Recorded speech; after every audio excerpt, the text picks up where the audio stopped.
Hello, everyone. I'm Bo from Brutal Commentary, and today I'm going to be breaking down our next matchup for UFC Vegas 113. In this one, we have Joanderson Brito taking on Issac Thompson. So this is ultra short notice. Thompson stepping in for Melsic Bagdasarian, which I was looking forward to that fight for sure. I did think Brito was going to win that one though. But like I said, I thought it was interesting striker versus well-rounded fighter in Brito. And, Joe Anderson Brito usually brings on an exciting show. I mean, shoot, this is a guy who beat Diego Lopez on the Contender Series. But now he takes on Issac Thompson. And now Thompson's pretty good. He's 9-2 as a professional. Currently on a 3-fight win streak in the LFA, 2 decisions, 1 submission. Only 23. He's got a long ways to go.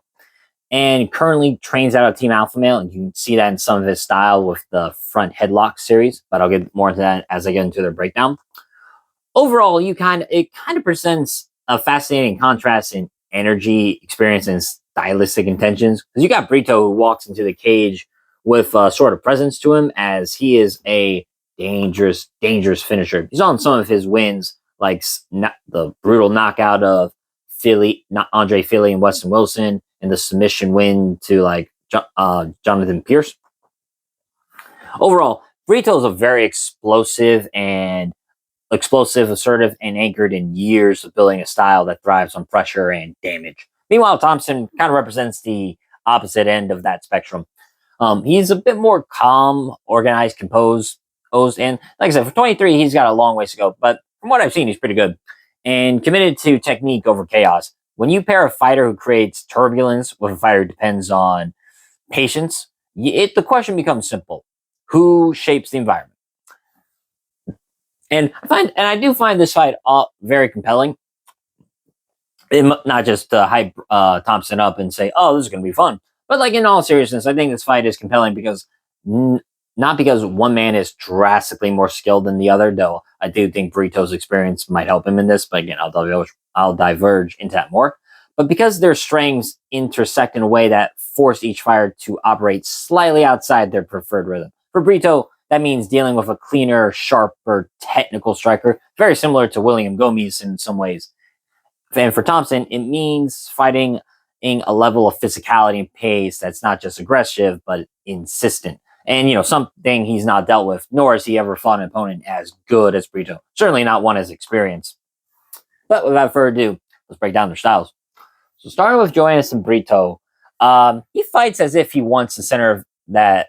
He fights. I can't speak today. I apologize. Basically, Brito fights as if he wants the center of the cage to belong to him from the opening bell. He doesn't walk forward recklessly. He more so stalks his opponents. And the way he carries himself communicates pressure even before he throws a strike. And when he does throws, everything is delivered with commitment. Tight hooks, heavy overhands, and combinations that move forward rather than backwards. His striking isn't built around range or touch. It's built on smash. That's the best way to put it. He wants to smash his opponents. But Brito's improvements in recent years have mostly come from the integration of his wrestling. His entries are quick and explosive. I mean, he's a pretty good athlete too, in his prime, no less at 30. But what sets him apart is the way he can transition once he connects. He doesn't shoot blindly.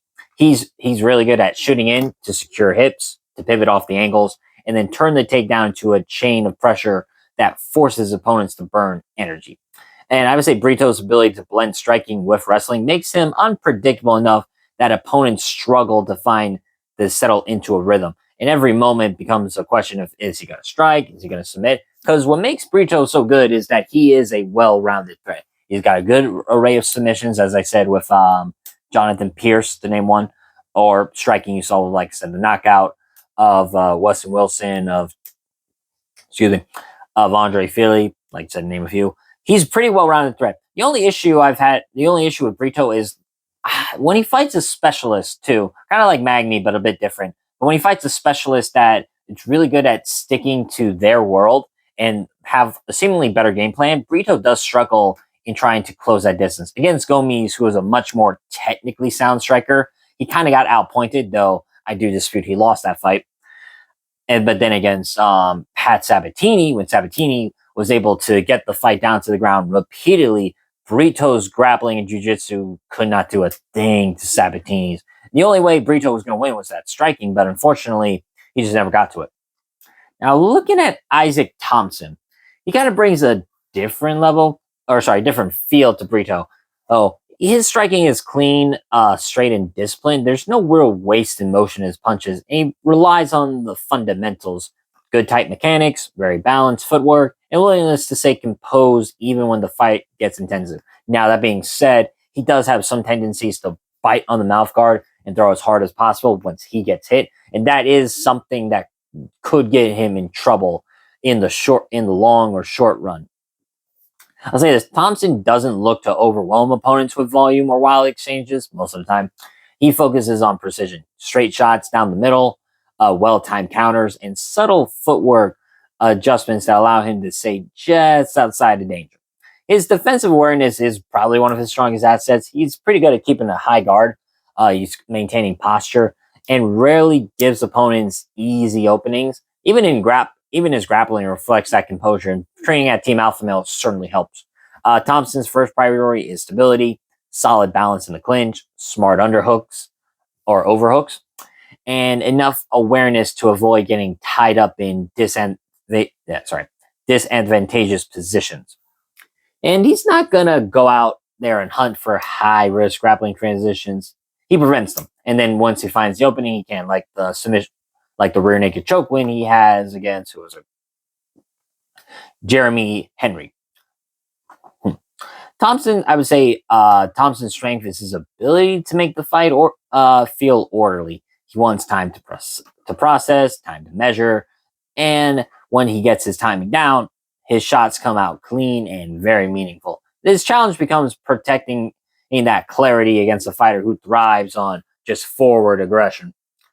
Now, where these two meet in the middle is in a battle for control over the rhythm and tempo. Thomson excels when he's allowed to fight at a space where he's comfortable at, where he can control the striking, control the grappling. But Brito doesn't offer those clear rhythms. He interrupts, he accelerates, and he forces his opponent to fight back. Against someone like Thomson, who not only is green, but is also, like I said, has a tendency to fire back at full power when he gets hit, that is a problem. I feel like Thompson's best chances is to be the longer fighter, the cleaner striker, just good straight shots, and win the transitions and grappling. Oddly enough, even though Thomson is the one training at Team Alpha Male, it feels like Brito has better movements of Team Alpha Male, specifically his own front headlock series, whether it be winning via submissions, via guillotine, or ninja choke. That's actually how I think almost all, if not all, of Brito's submission wins have either come by guillotine or the ninja choke. So that type of submission arsenal against Thomson, who mostly relies on his front headlock series as well, and that is the main form of his grappling, that could be a problem. This matchup, I feel like, becomes less about who's more technical and who can impose, and more about who can impose their will. Thompson's more so structured approach versus Brito's chaos and aggression. Here's the thing. I like Issac Thompson, and I feel like he's a good prospect. And honestly, I feel like he would have been on the Contender Series next year anyway. But taking this on 4 days' notice, I feel like might be a bit too much too soon. Now, I'm not dismissing him whatsoever. We did literally just see Ethan Ewing on only like 2 or 3 days' notice beat the hell out of Malcolm Wellmaker, mostly because one, Ethan Ewing is really good, and two, even Wellmaker admitted it, he dismissed him greatly. Now, could Brito fall into that similar trap of just dismissing this guy? Absolutely. That is not out of the realm of possibility. But I don't think Brito will make that same mistake, and I feel like he will be able to impose his will much better than Wellmaker was to Ewing. So, my official prediction, I'm going to go with Joanderson Brito. And I just think over the course of the fight, his pressure, his pace, his aggression, and his well-rounded game simply, I think, are going to be too much for Issac Thompson to handle. And eventually, I think Brito will find the finish. So once again, my official prediction, I'm going to go with Joanderson Brito. And I don't like trying to think how he could win because if I look at Thompson's only 2 losses, they are both. Yeah. He lost by knockout once, and then his most recent loss was a decision. But that knockout loss was like the 3rd fight in his career. I don't really like trying to predict how Brito could finish. Could he submit him? Yeah. Could he knock him out? Yeah. But officially, I think Joanderson Brito will get the finish in this fight. So once again, my official prediction, I'm going to go with Joanderson Brito, and I'm going to pick him via finish in this fight. With that being said, that's been my breakdown of this fight. If you liked the video, like, subscribe, and comment down below on who you think's going to win. But until then, I've been Bill from Brutal Commentary. Stay calm, stay respectful, and enjoy the violence. I'll see you all next time.